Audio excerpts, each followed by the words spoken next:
What we're going to do today is log into Mahara for the first time and update some of our profile information. First thing I'll say is at the bottom here in the footer, without even having to log in, we can see the terms and conditions under which Mahara is used, both yours and the site administrators. We can see the privacy statement, basically saying what's going to happen with all your private information. Some information about Mahara, where it came from, and a contact us form where you have to fill in the name, the email, the message, and you have to fill in the letters from the capture image before clicking on the send message button. So we'll go back to the front page of Mahara. I'll delete these and I'll type in the username and password that was emailed to me.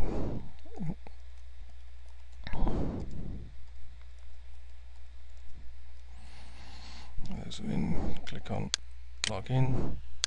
Just ignore that. If this was a public computer, I would not want Firefox to remember this password for me. Now Mahara is telling me I've got to change the password, so I shall type in a new password and then repeat it. And then click on submit. And my password's been saved. Right, so now I've now presented with these buttons up here. Profile is where we'll be doing a little bit of work this morning. My portfolio is where I would create all my various e-portfolios.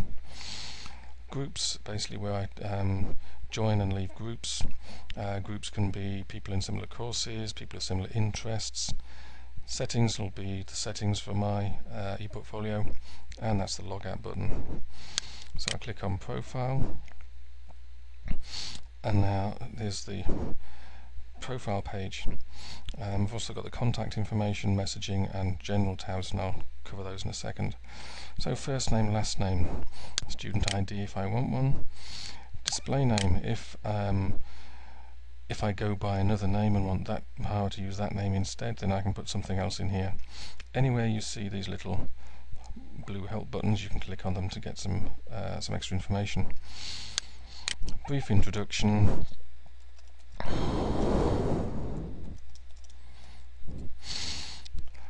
That'll do for that. Click on contact information. Here's the email address that I gave to the school and where my initial login information was emailed to.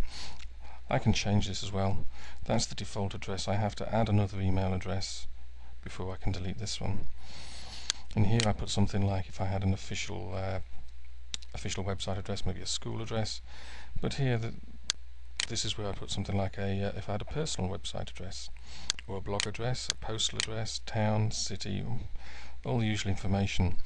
Bear in mind, just because you write it in here does not mean it becomes public. You have absolute control over everything you put into Mahara. You can share things with absolutely nobody, or you can share things with the rest of the planet. It's all up to you. The messaging tab, basically Skype username, Jabber username, Yahoo chat, various information. And the general tab, occupation, industry if you have one. When you're done, click on Save Profile, and then that will change save the information that I may have changed in all 4 tabs. Now let's get rid of this grey image. So I just click on the image. What I could have actually done, I could have gone to profile icons to get to end up in the same place and clicked on this profile icons here. So I click on browse to choose my image. Let's see if I can find, there we go. Give it a title.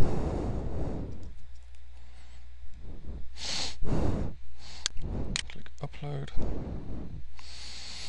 And here's the image. This one is set as the default. You can have up to 5 profile icons here. You have one default and 4 other ones. The reason you might want 5 is one could go onto your resume that prospective employers are looking at, another one you could use for family, and a third one you could use for friends. and things that you allow the friends to look at. So basically that's the profile pretty much updated. So let's click on view profile page, and that's my profile page, and that'll do for now. And then when I'm finished, I click on log out, and this message here tells me that I've successfully logged out of Mahara.